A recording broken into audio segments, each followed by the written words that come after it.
Lo que todo adventista debería saber sobre 1888. Valentín Valenkamp. Capítulo 13. Conformismo versus conversión.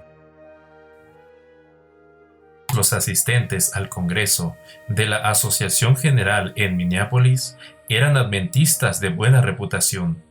Muchos eran respetados dirigentes de la Iglesia. Conocían y aceptaban el mensaje de Dios para nuestro tiempo, creían en la justificación por la fe y practicaban el estilo de vida adventista. En la parábola de Jesús acerca del Hijo Perdido, que podría llamarse más correctamente la parábola de los dos hijos perdidos, el hijo mayor vivía una vida honorable y respetable. Probablemente en su comunidad y en su sinagoga se lo consideraba como un modelo de virtud. Había permanecido en su hogar y fielmente había ayudado a su padre a cuidar el campo y los negocios. Su hermano menor, por otro lado, era un perdido conocido, se había escapado de un buen hogar y había despilfarrado su herencia con prostitutas y amigos indignos. El hijo mayor había hecho lo correcto, parecía un hijo perfecto, pero él también, a pesar de su devoción, tanto al trabajo como a las normas de la familia, estaba tan alineado del corazón y del pensamiento de su padre como lo había estado su hermano menor. Su falta de simpatía o de verdadero compañerismo con su padre no era conocido. No se detectó hasta que rehusó unirse a la fiesta de bienvenida para su hermano errante y respondió a su padre diciendo: «¿Tú sabes cuántos años te he servido sin desobedecerte nunca?» Lucas capítulo 15, versículo 29. Esta observación revela que durante todo el tiempo que había hecho la voluntad de su padre, se había sentido como un esclavo en la casa de su padre. Había cooperado no por amor a sus padres, ni por el gozo de la compañía diaria de ellos, sino meramente porque se sentía compelido a hacerlo por el deber. En las epístolas a los Gálatas y a los Romanos, Pablo presenta la justificación por la fe más claramente, pero también habla repetidamente de las obras de la ley.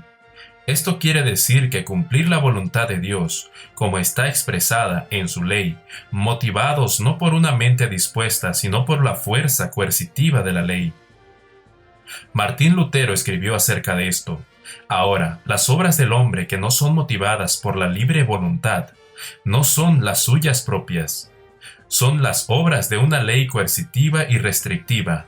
Bien, puede declarar el apóstol que no son nuestras obras, sino las obras de la ley, porque lo que hacemos en contra de nuestra voluntad no es un logro nuestro, sino del poder que nos compele. Asimismo, las obras de la ley no hacen que alguien sea justo, no importa la persona que las realice, porque en lo que concierne a nuestra voluntad, las hacemos simplemente por miedo a la penalidad de la ley. La voluntad preferiría mucho obrar de otra manera, y lo haría si no estuviera restringida por la ley coercitiva y amenazante. La persona descrita en esta cita realmente hace lo correcto, como lo hacía el hermano mayor de la parábola, obedece la ley de Dios. Su desempeño puede ser sin tacha, como la del automovilista, que a desgano se mantiene dentro del límite de velocidad permitida, pero está pecando, sin embargo, en tanto su actitud se rebela contra la voluntad de Dios. Virtualmente es un esclavo, como lo era el hermano mayor, y como lo es el conductor que obedece la ley, pero critica el límite de velocidad. Su motivación para obedecer es el egoísmo. Obedecen solo para escapar del castigo o para ganar una recompensa. Hacen las obras de la ley, como las llama Pablo.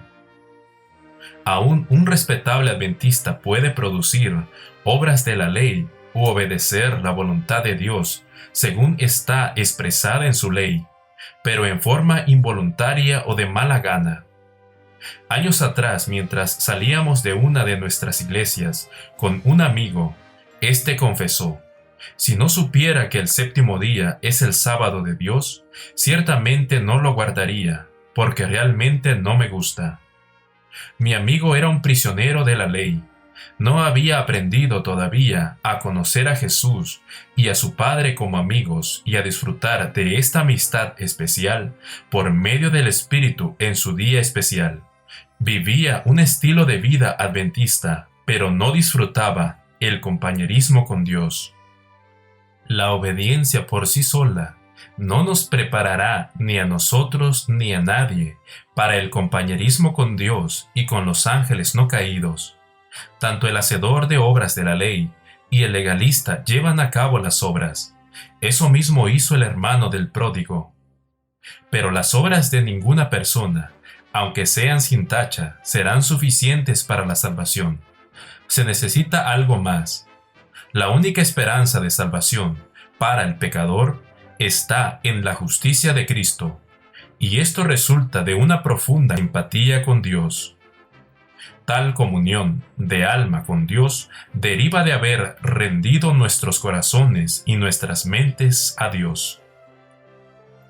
La inspiración nos dice: cuando nos sometemos a Cristo, el corazón se une con su corazón, la voluntad se fusiona con su voluntad, la mente llega a ser una con su mente.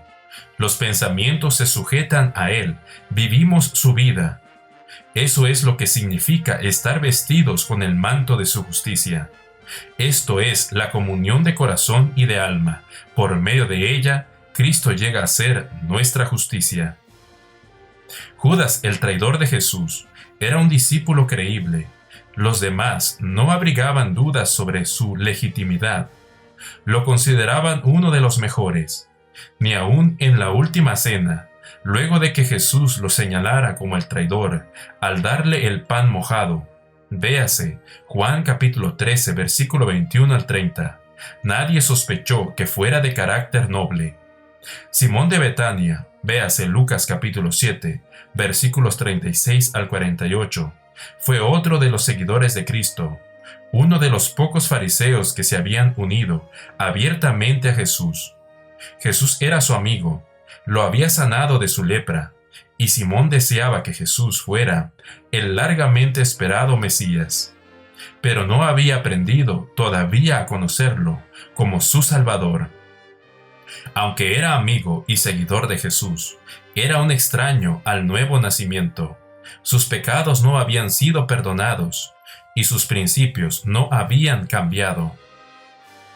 Era pecador todavía, fuera de la comunión transformadora del Espíritu Santo, de Jesús y del Padre.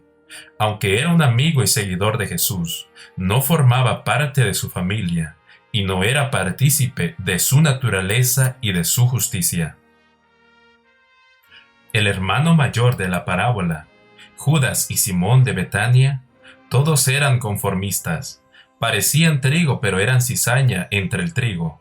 Tenían la apariencia correcta de seguidores de Cristo, pero les faltaba la conversión, con una vida nueva en su interior. Un conformista a menudo puede aparecer mejor ante los demás, aún ante los cristianos, que una persona convertida. Simón se veía mejor a los ojos de la mayoría de los invitados a su fiesta que María. El hermano mayor se veía mejor que el pródigo que retornó. Es posible ser un adventista del séptimo día, respetado y bien aceptado sin ser un hijo de Dios. Elena de White dijo que aún muchos de los ministros que estaban en el Congreso de Minneapolis en 1888 no estaban convertidos y necesitaban convertirse. Todos eran leales a un sistema abarcante de verdades doctrinales coordinadas. Eran fieles a un mensaje. Su cristianismo era un asentimiento intelectual a un hermoso, lógico y divino cuerpo de verdades abstractas, más bien que una confianza que entrega su vida a una persona, como uno hace en el matrimonio, porque la salvación es una comunión íntima con Jesús, como ocurre en el matrimonio entre los cónyuges. Los que rechazaron el mensaje de la justificación por la fe en Minneapolis eran hombres honestos, y muchos de ellos se habían entregado a la proclamación de las verdades bíblicas que habían abrazado sin reservas. Pero el cristianismo genuino no es básicamente un mensaje, es una persona, y esa persona es Jesús. Muchos de los asistentes al Congreso de Minneapolis no lo conocían, aunque proclamaban su ley con fervor. De allí que su predicación estuviera centrada en la ley. Tampoco reconocieron su espíritu cuando trató de hablarles durante el Congreso de Minneapolis. Sin lugar a dudas, existe el peligro en nuestra iglesia de que el énfasis, aún en la evangelización, a menudo se coloque más en la aceptación de las creencias bíblicas y la conformidad al estilo de vida adventista que en la conversión. Fácilmente se cae en esa trampa, ya que el conformismo con las creencias aceptadas y las normas de la iglesia se ven fácilmente y pueden ser medidas con bastante exactitud. Por otro lado, a menudo solo Dios puede discernir la conversión. A los demás, el conformista les parece bueno, mientras que para Dios todavía es un extraño a su gracia y permanece muerto en sus transgresiones y pecados. Tanto las creencias correctas como el estilo de vida son importantes, pero ninguno de ellos, ni ambos, es tan decisivo como para determinar si una persona religiosa es un cristiano funcional o no.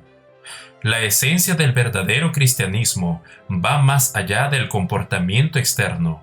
Toma en consideración los motivos y las actitudes de una persona.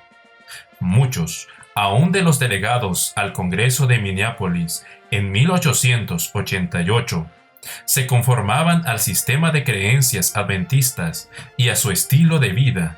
No conocían a Dios.